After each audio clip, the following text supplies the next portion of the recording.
ndi kubabwira ko hari abantu bafata ikinyoma bakagishakira n'ibimenyetso. Hanyuma rero siti leo ariko nibi ni ngombwa ngo mbivuge. Ngiye mbonye hari inyubako y'ibitagangurirwa, ngiye kubona mbona marayika araje afashe ya nyubako ayinyuzamwo inkota, ibitagangurirwa birasenyuka. Nongeye kubona mbona hari byari bigeze kuri 3. Ngiye kubona mbona nabyo byari birimo inyoni, ariko izo nyoni nabonaga zidafite amababa, mu bigaragara zari inyoni z'ibyana. Ngiye kubona mbona rero marayika n'ubundi atunzeho ya nkota. Ibyari mbona birahiye birashize, na bya byana byari birimo biba birashize. Numva ijwi rimbwiye ngo bambwire ngo kubwanje nzabyikorera, ntacatuma izina ryanjye. Dawidi abwira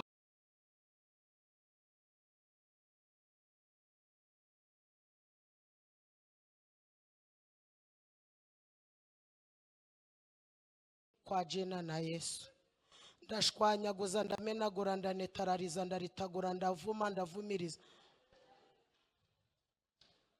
Muri iki gihe hari abantu bakimeze guco, ndahambiriza, ndashwanyaguza, ndaritagura.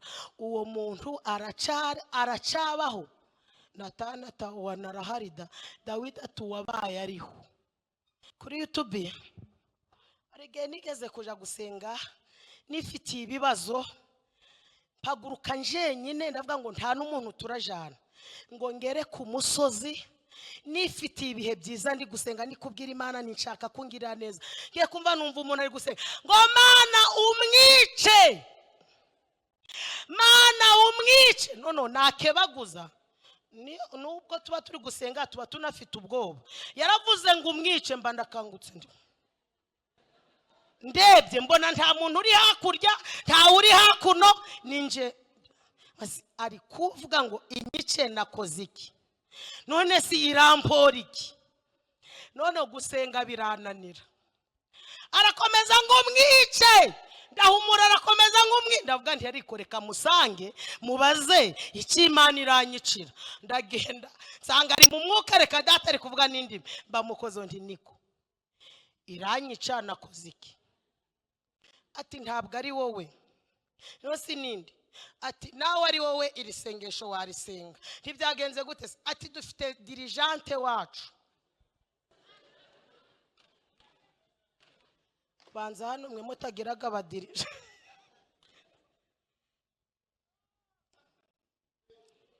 Iyo narepeteye imbere anshira inyuma. Urumva ikimubabaje? Iyo narepeteye kuri mikrofone ku cyumweru arayinyima akayiha Beatrice. Ndi gusenga Imana ngo imwice. Tubwo ibyo nibyo uri kwifuza ngo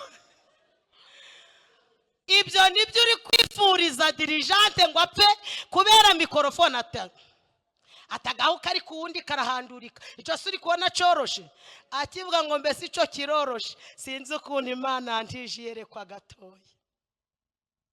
Ngiye kubona mbona afite inda y'amezi 2. Imana irambwira ngo mumbwirire ngo yabanza kwihana uwo muruho w'icaha agendana, ko natihana ari nawe uzamwica. Ndamubwira numva uko Imana ivuze ati Imana irambwiye ngo ratwite. Ati suri muganga? Nti oya yeri binyeretse.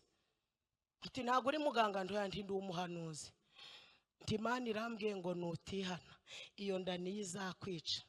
Ikimbabaje yakiranye n'Imana turi ku musozi, yanga kwihana. Uyu munsi ntabwo akiriho, kandi yari yazamutse ngo agiye gusengera nde dirijante ngo Imana. Amasengesho nk'ayo, gushimira Imana yarinze mwebwe mwese muri mwiri teraniro. Shimiye Imana cyane yandinze. Uyu munsi wari umunsi mubi cyane, imvura yaguye, ariko turashimira Imana yabanye natwe. dushimiye mushumba Imana yakoresheje akadutumira. Imana imuha umugisha. Ikaze uba waduhaye, natwe turari kwifurije mu bwami bwo mu ijuru. Nitwa Nyirapasika Vestine, ndi umubyeyi, nanjye mbarizwa muri ADPR, ariko icyo si cyo nirata, igikuru nuko Yesu yanyemeye. Hanyuma twihute twongera ijambo rito ku ijambo Imana imaze kutuganiriza inyuze mu mukozi wayo, kandi Imana imuha umugisha. Reka dusome ijambo turasanga mu gitabo cy'Imigani, ibice 11, turasoma umurongo w'8. Dusome ijambo ry'Imana turasanga mu gitabo cy'Imigani, ibice 11, umurongo w'8. Dusome mu izina rya Yesu. Hari ijambo rivuze ngo umukiranutsi akizwa amakuba, umunyabyaha agasubira mu kigwi cye. Dusubiremo. Haravuze ngo umukiranutsi akizwa amakuba, umunyabyaha agasubira mu kigwi cye. Tunejejwe n'Imana. Imana ntabwo irarikira abantu bayo ubusa. Imana ni umutetsi mwiza uzi guteka ibyo kurya bikwiranye n'inzara abantu bari bafite. Buse muranyumvise? Reka nongere nsubiremo. Ndavuze ngo turashimira Imana. Imana yacu ni umutetsi mwiza. Iyi Mana izi guteka ibikwiranye n'inzara dufite. Muyigirire guca. Tugiye kuganira kw'iri jambo rivuga ngo umukiranutsi. Umukiranutsi. Reka mbisubiremo. Tugiye kuganira kw'iri jambo rivuga ngo umukiranutsi. Nashaka bari mugufi, nashaka bari muremure, nabikibongi cyangwa se abe muto muto, kuba kiranuka. Imana iravuze ngo azakizwa amakuba, kandi si ibyo byonyine, umunyabyaha akwiye gusubira mu kigwi cye. Uyu mukiranutsi nashaka abatuye mu cyaro, aho atuye si ikibazo, igikuru ni ukuba kiranuka. Oya, reka mbisubireho. Uyu mukiranutsi nashaka batazi gutebeza neza. Uyu mukiranutsi nashaka abatuye mu cyaro kure, ariko kuba kiranuka, umva, azakizwa amakuba. Kuba akira, bese umubare w'ibanga, password ni ugukiranuka. Uge ngo Imana ibidushoboze. Iki gitabo abahanga bavuga ko cyanditswe n'umugabo witwa Salomo. Salomo avuka ku mugabo witwa Dawidi.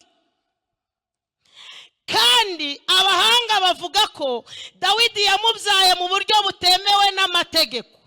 Ariko turashimira Imana itaturebera muri kavukire. Uziko mutanyumvise dibe. Nari mvuze ngo turashimira Imana itaturebera muri kavukire. Burya icuza abacu kiraruta aho uvuka. Aho wavukiye ntibikureba, igikuru n'icyo Imana izagukoresha. Byagenze uti, umunsi umwe Dawidi ngo yohereje ingabo ku rugamba, arangije yisigarira mu rugo. Umva uko Bibiliya ivuze. Igihe ari gutembera, narasomye ngo yari ari kugendagenda hejuru, ubanza ari etaje, noneho sinzi ukuntu ngo yarungurutse abona umugore uri kwiyuhagira. Dawidi afatwa n'irari, aragiye ageze mu rugo abaza abagaragu ati umugore mbonye ufite imisatsi imeze guca na guca, afite agapo kameze uko mugereranije, baravuga bati uwo mugore uvuze uko umutubwiye uko ubonye ateye ni Batisheba umugore wa Uriya. Dawidi ati Uriya wa undi uri ku rugamba, abandi bati nuwo, mugende mumunzanire. Baragiye baramumuzaniye, Bibiliya avuga ngo nuko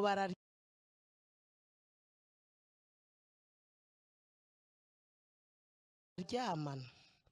Dawidi yibwira ko birangiriye aho, naho ntabwo birangiye. Igihe gito umugore araza ati burya ntabwo byarangiriye aho, ndatwite, kandi uzi ko mubohereje ku rugamba umugabo wanjye nawe arimo. Dawidi ati ibyo byikujana kure, mfite uko ndabirangiza. Muroko umuntu asibanganya ibimenyetso by'icyaha, ariko amaherezo akazafatwa. Uzi ko aba bantu batanyumvise? Narimvuze ngo umuntu asibanganya ibimenyetso by'icyaha, ariko amaherezo akazagira gute? Hari abantu bazi gufata ikinyoma rero bakagishakira ibimenyetso. Umugore wa Mukapotifari, abahanga bavuga ko uyu mugore yitwaga Zoreka, ngo yabonye Yozefu amucitse, ariyaranja ngo ashaka kumukuraho umwitero.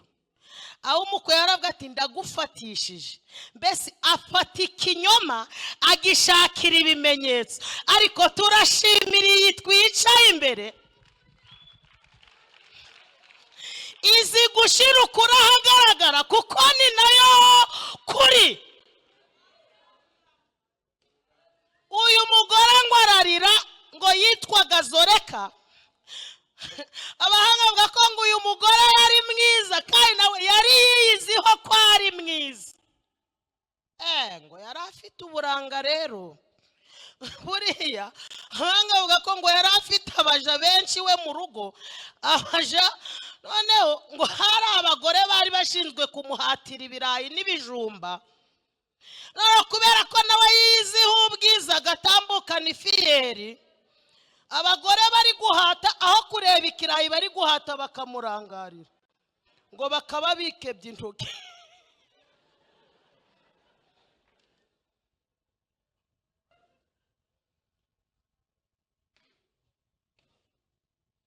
Kuko yari yiziho ubwiza rero ngo ashaka kugusha Yozefu, yibagirwa ko Yozefu iyamuhamagaye ihagarara ku mukiranutsi ikamukiza amakuba. Yozefu ati wambonye? Yozefu ati mbona iyampamagaye, ubwiza mfite ntabwo uri kubureba. Yozefu ati ifite ubwiza nivuga bikaba yategeka bigakomera. Ubwo ati nurukure ko abandi bari kwikeba intoki. Yozefu ati naba ataravuganye nayo, ngo afate iby'Imana yamukoreye, bene se bamaze kumuta mu rwobo, aha agaciro ihene yapfuye wakarokoka, ngo iyo neza y'Imana ayigeretse kuri Zoreka, asanga Zoreka nta bwiza agira. Ubwiza bufitwe n'ikura umuntu mu bupfubyi, igakura umuntu mu bupfakazi, ngo abona niyo nziza cyane kuruta Zoreka. Dore impamvu abantu bahora bagwa buri munsi, bareba ku by'Imana itari yakora. Iyo ureba Imana mu byo yakoze, uhita uvuga ngo nibyo itari yakora izabikora.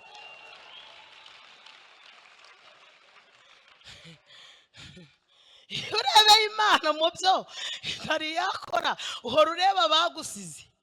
Imvura yaguye vewiti yanyuraho, ariko si Imana imburire na gikumi. nibagirwa ko n'aya maguru hari abatayafite bicaye mu kagare. Iyo uri kurebera Imana mu byo yakoze, ureba ibyo wasize. Kwati na hahandi sinari kuhava ni ukubera Imana.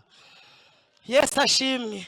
Ngo afata iby'Imana yamukoreye, yibuka ukuntu bene se bicajwe no kurya. Iyo usomye mu gitabo cy'Itangiriro niho ubyumva neza ngo bene se bamwitegeye kure. Bavuga bati nguriya Karosi kandi papa wamudukizaga ntawuhari. Bibagirwa ko nubwo se yasigaye mu rugo, ariko Yozefu ari kugendana n'iyavuganye nawe. Ngo bicajwe no kurya, niko Bibiliya ivuga. Bamwitegeye kure, akiri kure. Arabati nguriya Karosi papa wamudukizaga ntawe. Yuda ati nshingiye ukuntu cyajaga kiraturega. Papa akaba yaragikunze akakidodera n'ikanzu. Ibiryo byacu sindabirya ntaracica, ndabanza kucica ubundi biryo ndabirya nyuma. Ngo bemeze inama ko bagiye kumanza bamwica, ibiryo bakabirya nyuma. Agiye kubagera iruhande, Rubeni ashira agatoki hejuru. Bati ako gatoki nakiki? Rubeni ati mwareka mukanyumva. Yuda turamenye ntubugiye kudukiza Yozefu, kuko uhangaye ukamudukiza wapfa mu cyimbo cye. Rubeni ati nyine nje sinshaka kumubakiza, ariko ndi kubabwira ko nshonje. Nanje igitekerezo cyanjye ni mu cyumve, ndashonje. Sinategereza igihe muramwicira ngo ari honge. Kumwica simbibabujije, mumufate mube muramwica, nanje ndaba ndi kurya. Noneho ibiryo ndabirangiza namwe mumaze kumwica. Yuda ati data we, ubu mwica ibiryo ukabimara turi kuziki. Rubeni atumva rureka tubihindureho gake, mureke tubanze turye.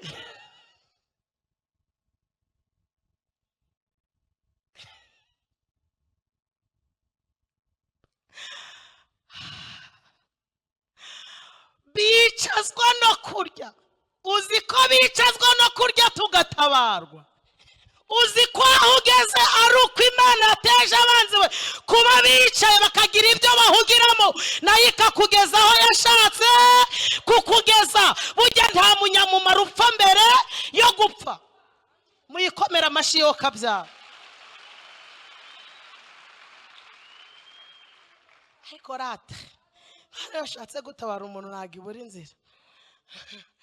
Sinzi iminota bampaye rero umushumba yavuze ngo nimbwirize, ariko ndacungana n'igihe. Amahirwe mfite nuko muracafashwa. Haleluya haleluya. Yozefu abwira muka Potifari, aramubwira ati yandengeye, niyikurusha agaciro. Wowe imbere yanjye ntacu uvuze, ifite agaciro niyandokoye, ikankiza amaboko y'abagome. C'était très rare. Nari ndi kubabwira ko hari abantu bafata ikinyoma bakagishakira n'ibimenyetso. Hanyuma rero leo ariko nibi ni ngombwa ngo mbivuge. Ngiye mbonye hari inyubako y'ibitagangurirwa. Ngiye kona mbona marayika araje afashe ya nyubako ayinyuzamwe inkota, ibitagangurirwa birasenyuka. Nongeye kona mbona hari byari bigeze kuri 3. Ngiye kubona mbona nabyo byari birimo inyoni, ariko izo nyoni nabonaga zidafite amababa. Mu bigaragara zari inyoni z'ibyana. Ngiye kubona mbona rero marayika n'ubundi atunzeho ya nkota. Ibyari mbona birahiye birashize, na bya byana byari birimo biba birashize. Numva ijwi rimbwiye ngo bambwire ngo kubwanje nzabyikorera, ntacyatuma izina ryanjye.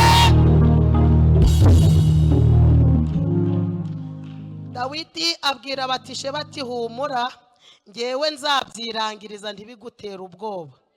Dawidi ngo atuma ku mugaba w'ingabo witwaga Yowabu, aramubwira ati nyoherereza Uriya ndi kumushaka. Yowabu ashira mu bikorwa iby'umwami avuze, yohereza Uriya.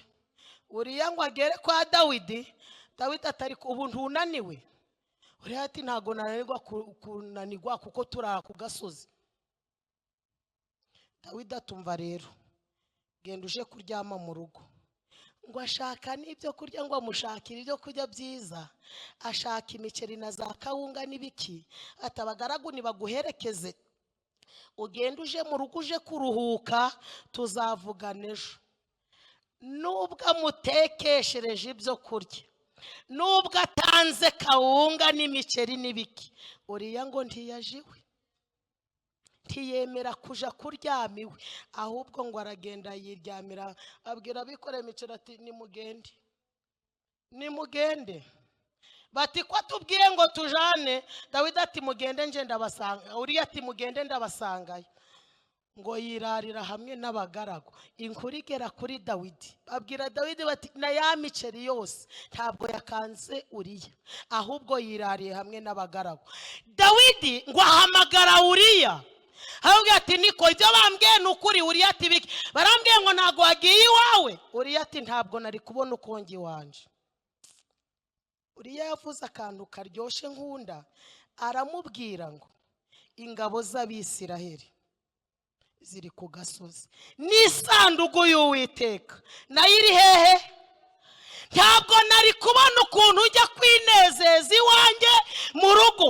Umva Dawidi ngo akora irindi kosa, afata inzoga aramusindisha, kandi cyari ikizira mu Bisiraheli.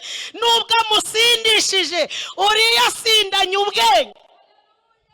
Nubwo amusindishije, Uriya ntabwo kambo kimutegetse.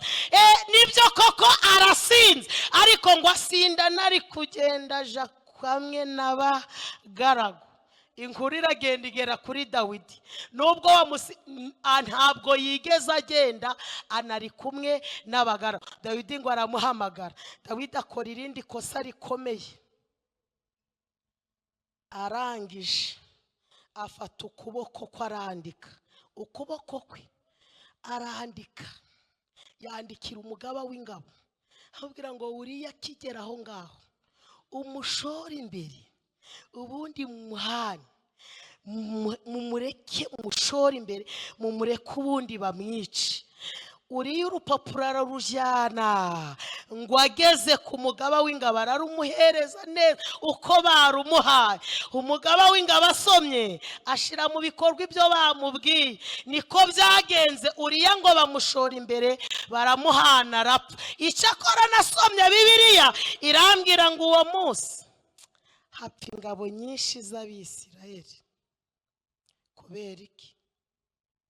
Umukiranutsi witwa Uriya wapfuye. Hanyuma Yowabu afata intumwa arayibwira ngo genda ubwire Dawidi ibyabaye byose, ntubimuhishe. Icyakora nubona arakaye, umubwire ngo na Uriya nawe yapfuye. Ni nkaho yari agiye kumubwira ati umubwire ngo ntarakare, ko ibyabaye niwe wabigizemo uruhare. Intumwa yaraje igeze kwa Dawidi ngo imutekerereze ibyabaye. Dawidi atangiye kurakara, numwiti kandi umva uko byagenda. Yowabu yambwiye ngo na Uriya nawe yapfuye. Dawidi yarahagurutse ubwo arahanura, aravuga ngo umbwire Yowabu ngo nahumure, inkota yica umuntu irindiriye undi. Arahanuye. Umva uko byagenze. Nubwo Uriya apfuye, nubwo Dawidi azi ko birangiye, ariko Imana irebera abakiranutsi. Ndashimira Imana ireberera umukiranutsi. Imana yo ngo ntiyaceceka, kandi Imana iracyafite abantu. Nubwo Dawidi bari gukora ibyaha, birengagije ineza y'Imana, Imana iracyafite ba Natani, Imana iracyafite aberekwa, iracyafite ababwiriza kandi birinda ibyaha. Imana yo kabyara ngo ibyereka Natani mu nzozi, iramubwira ngo kandi Natani we, kuba nkigufite uri amaguru yanjye, ngira kwa Dawidi, icyo akora nugerayo. Mureke mbabwira akantu gakomeye, uzi ko Imana izi igihe tutarakigeramo. Reka nongere ngasubiremo, witerwa ubwoba n'ibihurimo. Ibi bihe utarabikandagiramo, nyiribihe yarazi ko tuzabikandagiramo.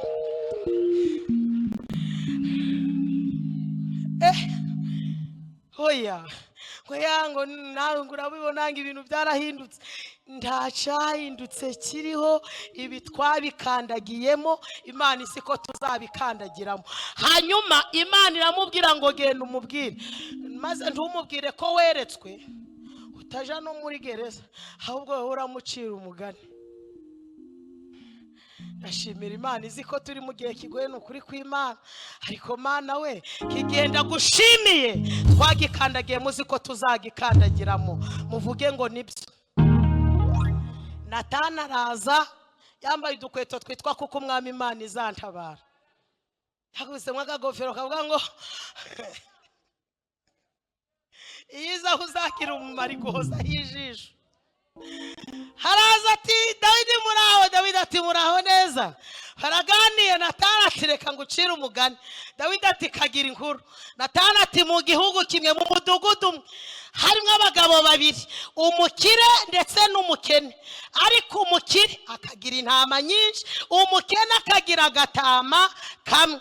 Bukeye umukire agira abashitsi, aho gufata mu ntama ze afata agatama kamwe k'umukene, arakica akazimanira abashitsi. Dawidi ati kwa Jena na Yesu, ndashwanyaguza ndamenagura ndanetarariza ndaritagura ndavuma ndavumiriza. Muri iki gihe hari abantu bakimeze guca, ndahambiriza ndashwanyaguza ndaritagura. Uwo muntu aracabaho. Natani atahuwa naraharida. Dawidi atuwabaye ariho, none akagira ingorane akaba ari mu gihugu cyanjye, akwiye kwicwa. Natani aha, kandi akabanza kariho uwo mukene agatama ke agakubye inshuro zingahe? Enye. Natani ati sasu wa santi vrema donko ndibaza. Amena.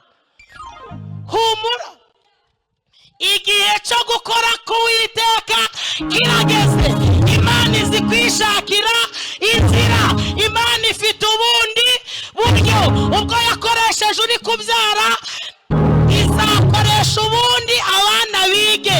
Ubwo yakoresheje washatse, izakoresha ubundi, izaguha inzu bazi kutazaye. Ifite ubundi buryo. Ni Imana izi kwishakira inzira, ntabwo itegereza abayishakira inzira. Natani ati vurema ababonye umwanya wo guhanura, avuga ati uwo mukire ni wowe, wagize ngo yongeye gutokesha. Nuko ntari mpari, ariko ameze nk'uwakubiswe n'inkuba. Yaciye bugufi, amagambo ashirivuga, atangira kurira. Imana iti Natani ati Imana iricujije. Muroko uzirinde icyatuma Imana yicuza. Uzirinde icyatuma Imana yicuza. Aka gasura ni ukuberayo. Iyo haba kubw'abantu ukusa ntabwo aba ari kusa, nuko ariyo yabigezemo uruhare. Muyizamurira amaboko. Twatunguye abantu, twatunguye iminsi. Ukusa siko wakagombye gusa, uko wicaye siko uba wicaye. Twatunguye iminsi. Uzirinde icyatuma Imana yicuza. Ubu bwongo iyikoraho gato twari gutoragura amashashi. Yikanda buto gato nawe uba wicara mu igare. umuririmbyi aherutse kurimba ngo akagasura dufite ni Yesu, ibi byishimo dufite ni Yesu. Ntabwo ari umuntu wabigizemo uruhare. Usubije amaso inyuma wasanga mu muryango hari abapfuye ibirenge bimeze guca, hari abapfuye batazi kwambara na kamambiri, ariko wowe no mu mibyizi uba washizemo cyo mugire guca. Ariko ejo bundi niho nababwiye ngo natwe ubwacu turi ibihamya, natwe ubwacu turi ibihamya, dufite icyatuma dukorera Imana ntawe uduhasa. Ushubije amaso inyuma wayikorera ntawe uguhasa. Avuga uti cyagiye burya amaguru aba yaravuyeho, iritambika amaguru abaho. Cyagiye burya amaboko byari birangi, iritambika amaboko abaho. Burya mba naragiye muri gereza, no muri gereza iritambika ifunga inzugi uzirinde. Icyatuma Imana yicuza. Natani ngo aramuhanurira, dufite umwanya muto, amubwira ibintu bikomeye, amubwira ko Imana imuhagurukirije ibyago, amubwira ko inkota itazava iwe mu rugo, amubwira ibintu bikaze, amubwira ko we yabikoreye mu ibanga, ariko ko abagore be bizabera ku musozi. Amuhanurira ibintu bikomeye, aramubwira ngo kandi kugira ngo umenye ko Imana yababaye, n'umwana wabyaranye na Batisheba ntabwo azabaho. Natani amaze kugenda, umwana wa Dawidi na Batisheba ngo bararwaye. Dawidi yanafashe n'ibihe by'iminsi 7. Hari abantu basenga amasengesho batazahemberwa. Hagoraze ko turi gusenga tuzahemberwa. Mugire guca. Hari akantu navuze kuri YouTube. Arege nigeze kuja gusenga nifitiye ibibazo, paguruka njenyine ndavuga ngo nta n'umuntu turajana, ngo ngere ku musozi nifitiye ibihe byiza ndi gusenga, nikubwira Imana ninshaka kungira neza. Ngiye kumva numva umuntu ari gusenga ngo Mana umwice, Mana umwice. No nakebaguza, nubwo tuba turi gusenga tuba tunafite ubwoba. Yaravuze ngo umwice, mba ndakangutse ndebye mbona nta muntu uri hakurya, nta uri hakuno, ninje ari kuvuga ngo inyice nakoze iki, none si irampora iki, none gusenga birananira. Arakomeza ngo mwice, ndahumura. Arakomeza ngo ndavuga nti ariko reka musange mubaze iki Imana iranyicira. Ndagenda nsanga ari mu mwuka, reka data ari kuvuga n'indimi, bamukozo nti niko iranyica nakoze iki. Ati ntabwo ari wowe, no sinindi. Ati nawe ari wowe iri sengesho warisenga. Ntibyagenze gute? Ati dufite dirijante wacu. Banza hano mwe mutagiraga abadirije.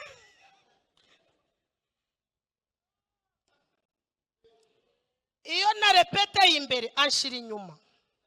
Urumva ikimubabaje?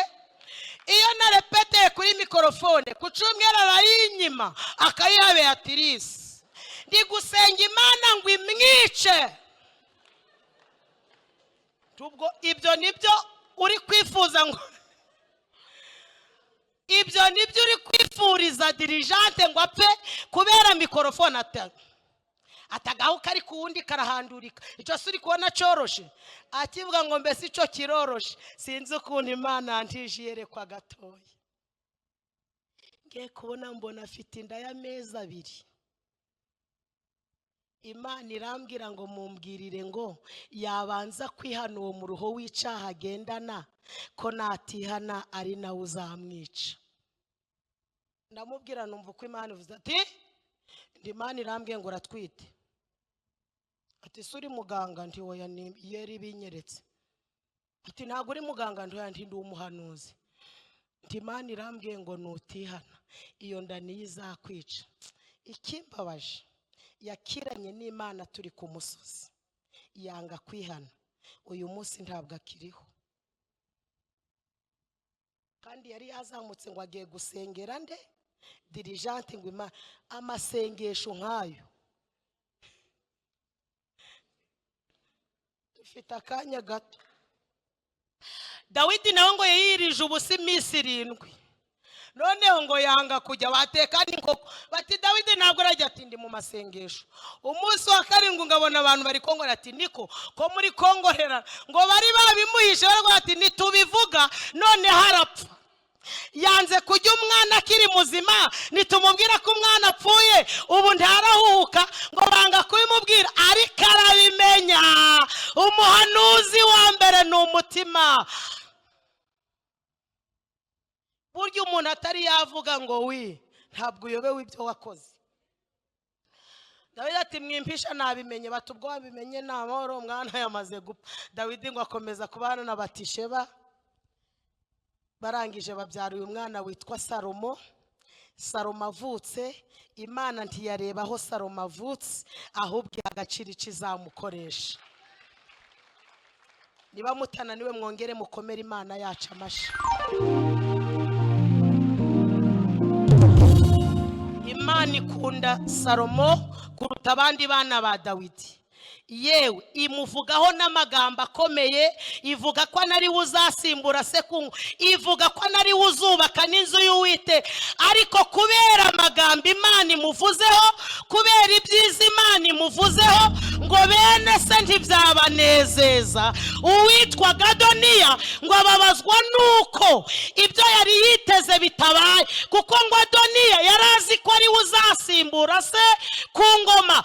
Atungurwa nuko Salomo ari uzasimbura, ngo ategura kudeta mwibanga. Bibiliya ngo afata abagabo 50, abagendera ku magare n'abagendera ku mafarashi. Arabwira ati ndashaka ko dukora umuti, ndashaka ko murya inyama mugahaga. Ngo afata inka n'intama arabyica, arangije ngo arabagabura. Arababwira ngo ndashaka ko dukora umuti, ubundi mukangenda imbere n'inyuma muri kwa ngo haragasingizwa umwami Adoniya, turebe ko twaburizamo umugambi Imana ifite kuri Salomo. Ariko ndashimira Imana iherekeza ijambo ikaririndana n'uwo yari bwiye.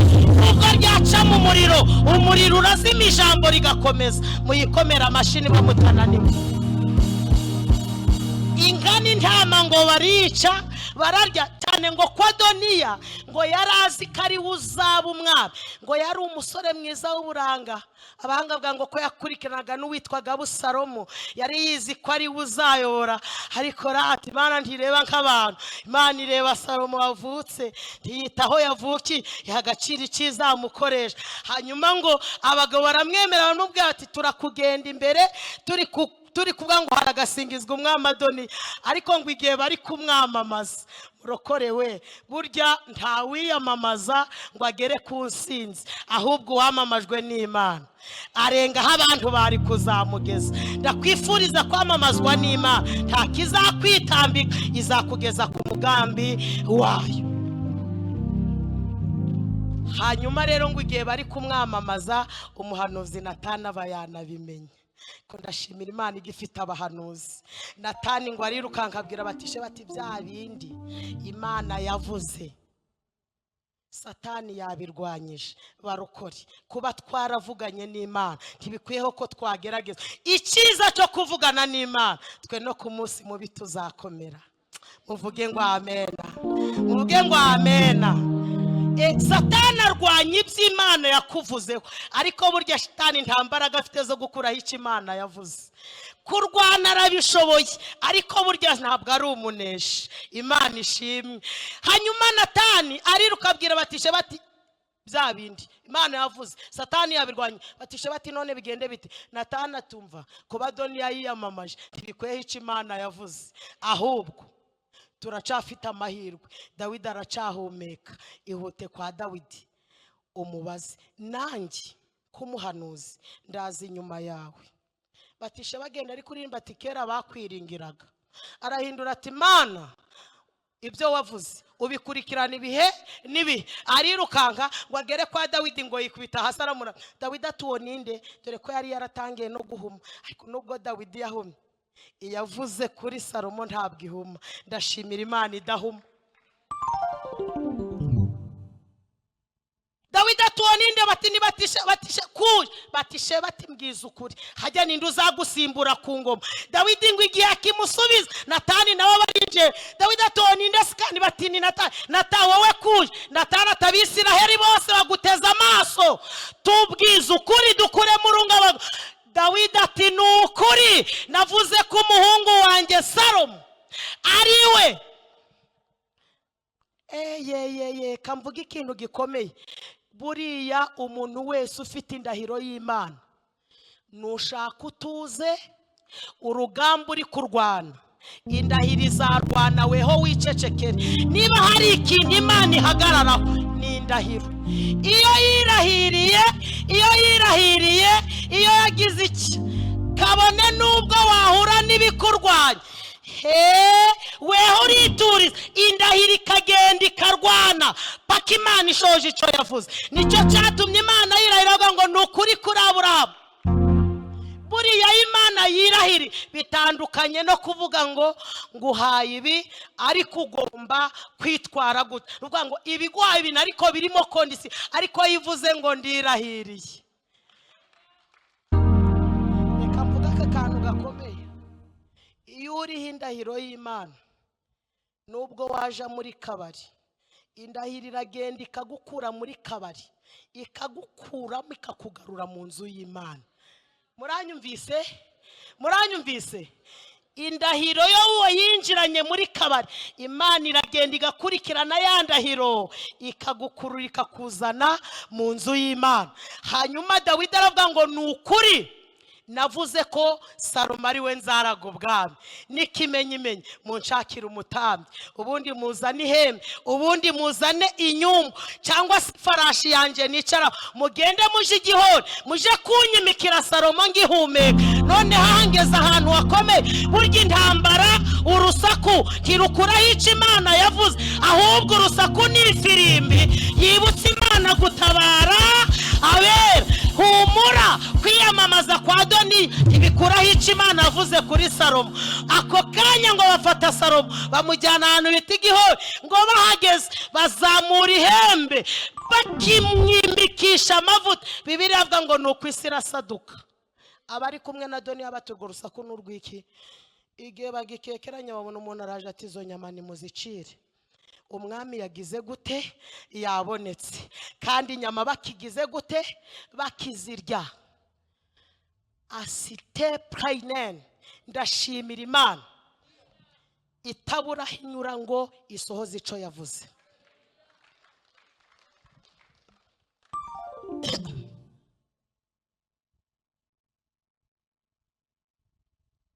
Bamaze kwimika Salomo, Salomo arebye inzira binyuzemo, arebye urugamba biciyemo, ariko Imana igahagarara ku cyo yavuze. Aravuga ngo iyi nyimitsa Doni yagihumeka, nkwiye kujya kuyishimira. Bibiliya ivuze iki? Ngo azamuka ku kanunga karuta utundi, ngo azamukana ibitambi 1000. Abazamutse ku kanunga, haleluya. Niba hari isengesho rinezeza Imana, ni isengesho ryo gushima. Muranyumvise? Niba hari isengesho rinezeza Imana, ni isengesho ryo gushima. Iyo uzamutse ugiye gushima, ikora n'ibiruta ibyo yakoze. Ntukaje gusenga ugiye gutura Imana ibibazo gusa, ngo ibibazo nibivaho ureke kuja gushima. Ukwiye kuzamuka ukaja gushima.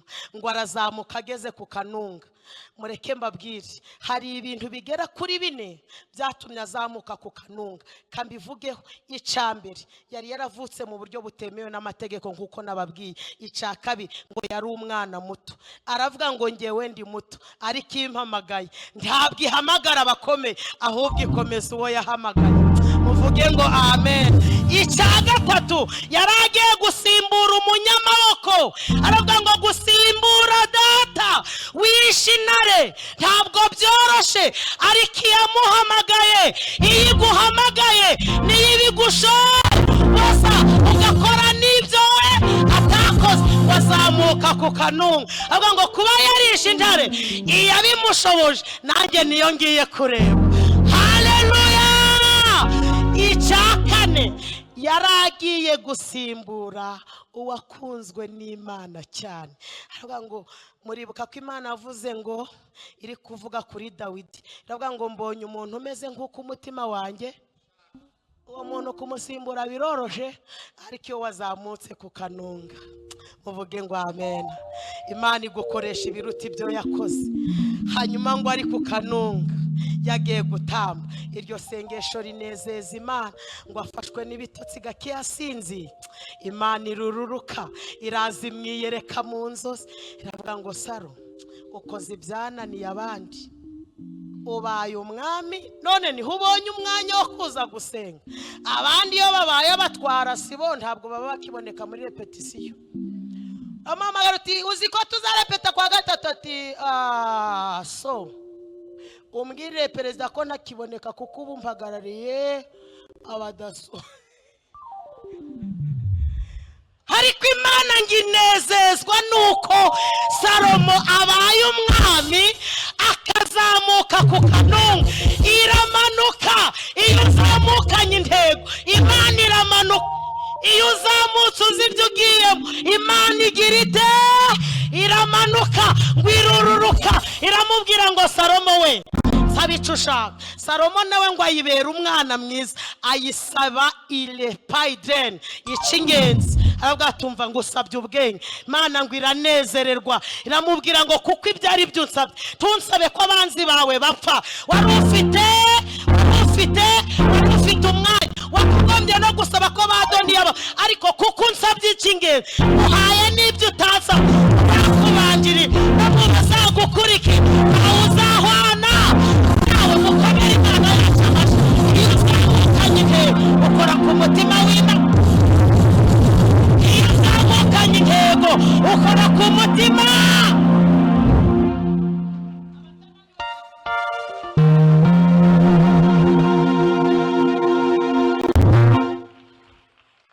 Kera bakwiringiraga igicuranga, ubwo ufite nitwifuza, ufite nitwifuza.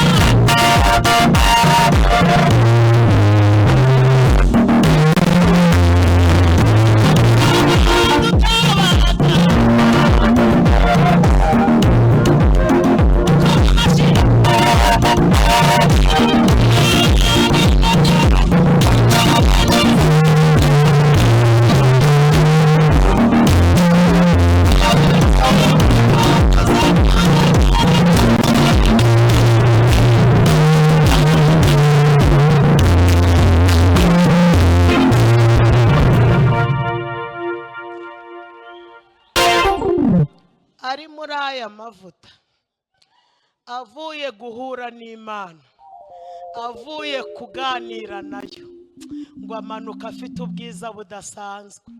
Yandika iki gitabo cy'imigani, aha mu bice 11 umurongo w'8, arandika ngo umukiranutsi akizwa amakuba, ariko umunyabyaha asubira mu kigwi cye. Nushaka kubimenya neza, uzasome mu gitabo cy'umuhanuzi Daniyeli mu bice 3, uzasanga inkuru z'abagabo Saduraka, Meshake na Abedenego, ngo umwami Nebukadinezari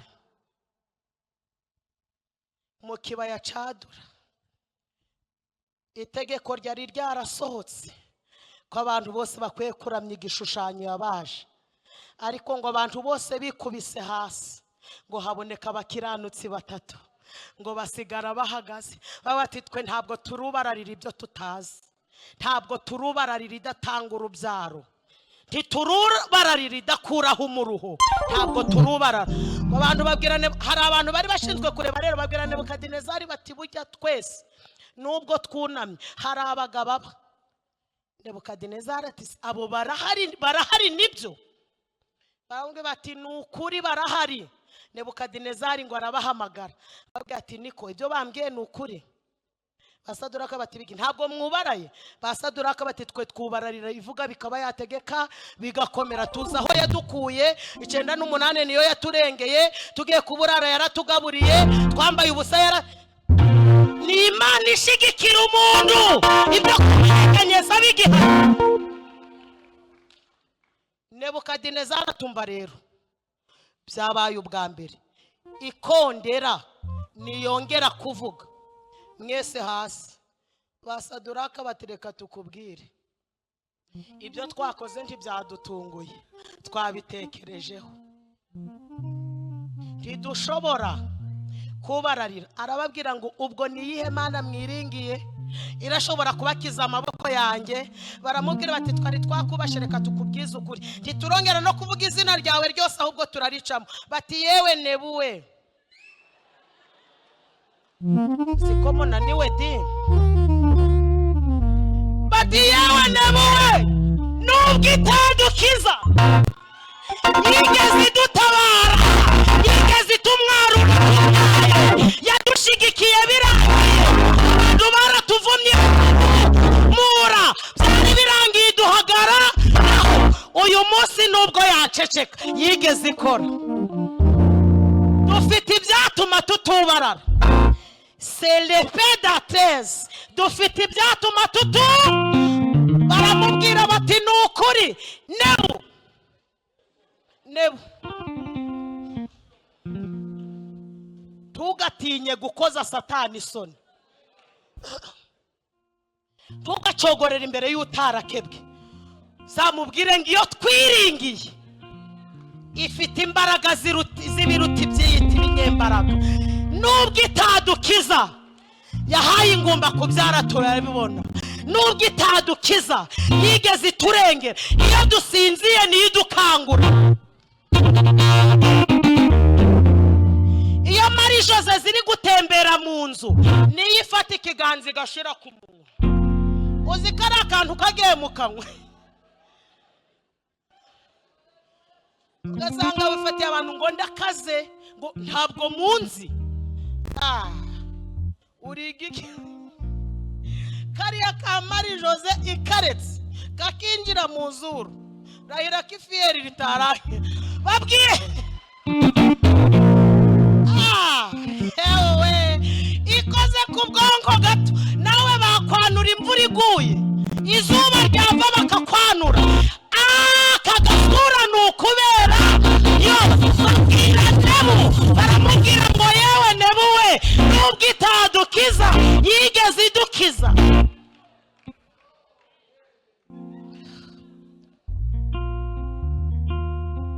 Nebukadinezari ngo uburakari buramufata, itanura bari baryenyegeje, aravuga ati munshakira abasore bafite imbaraga. Ngo barabashaka abasore ngo bafata Abasaduraka barababoha disi, ariko ijuru riri kubireba. Ariko Mana we,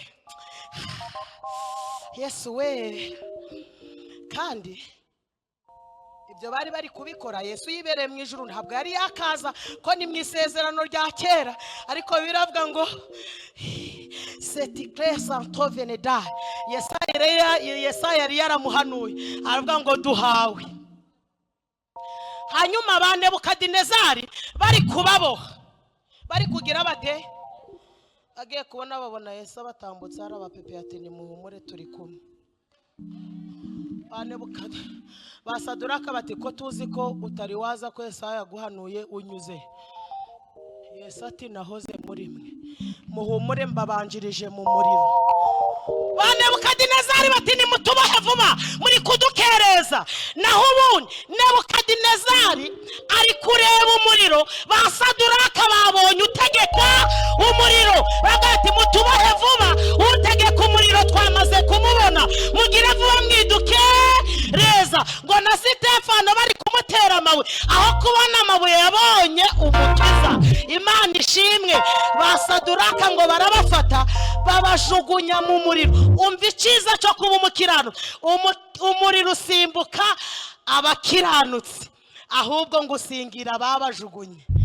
Yesu we, umva ikindi umuriro wakoze, ngo umuriro waciye ingoyi, amaboko y'abakoreye Imana arasigara. Noneho basanga Yesu yamaze kuwuha amabwiriza, batangira kuririmba bati ni ukubera Imana. Ngo bagiye kumva bumva mu muriro, ahubwo habaye igiterane. Nebukadinezari kuja guhengereza nuko ari kumva igiterane kiri mu muriro. avuga ati niko umuriro usigaye uracuranga. Bandi baturi kutubaza iki waje kureba mu guhengereza ngo abona ngo harimwe abantu bane. Icyakora ngo ishusho y'uwa kane ngo yasaga n'umwana w'intama. Avuga ati we twajugunye bane, abandi bati twajugunye batatu.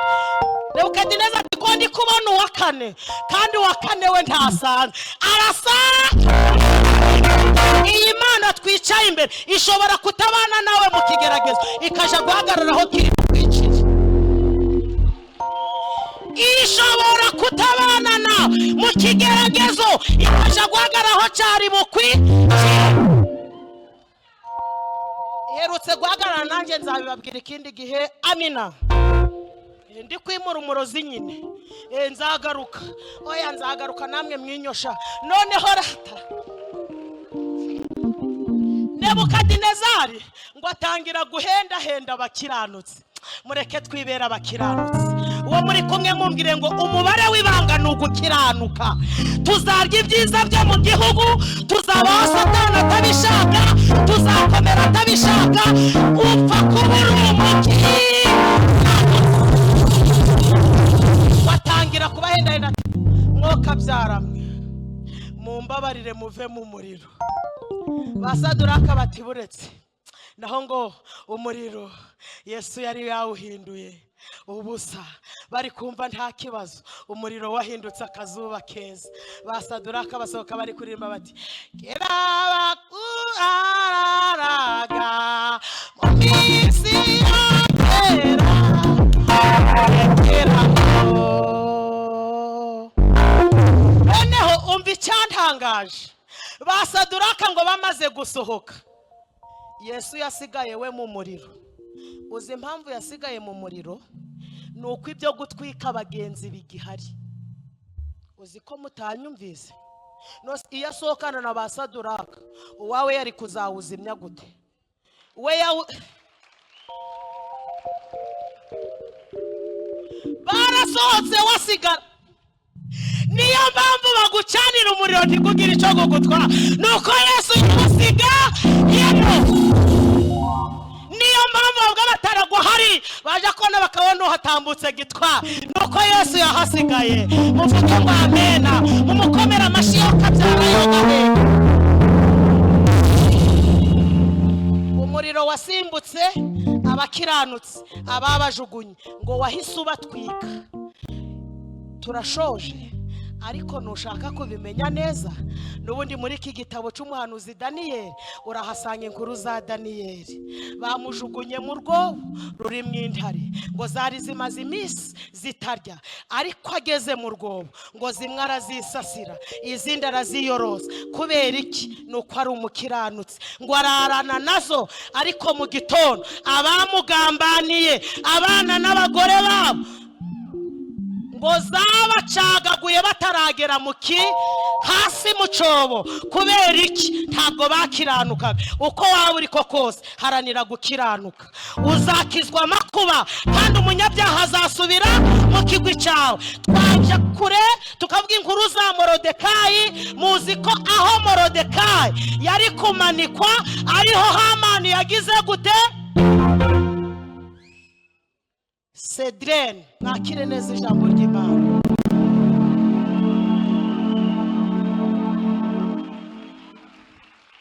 Hombeka amaso yawe. Umubare w'ibanga ni ugukiranuka. Uzakizwa amakuba. Iyi si turimo, umuririmbyi yararirimbye ngo nta cyiza kirimo.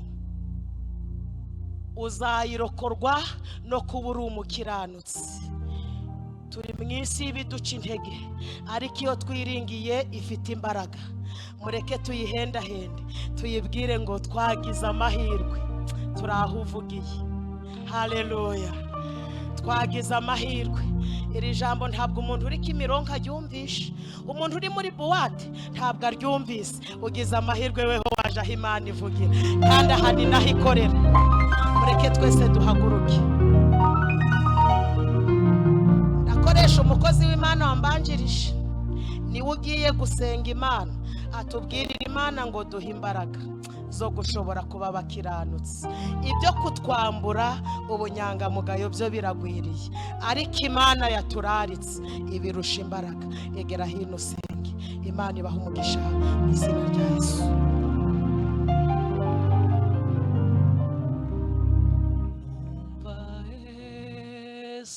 Sanyemeza kombu zimba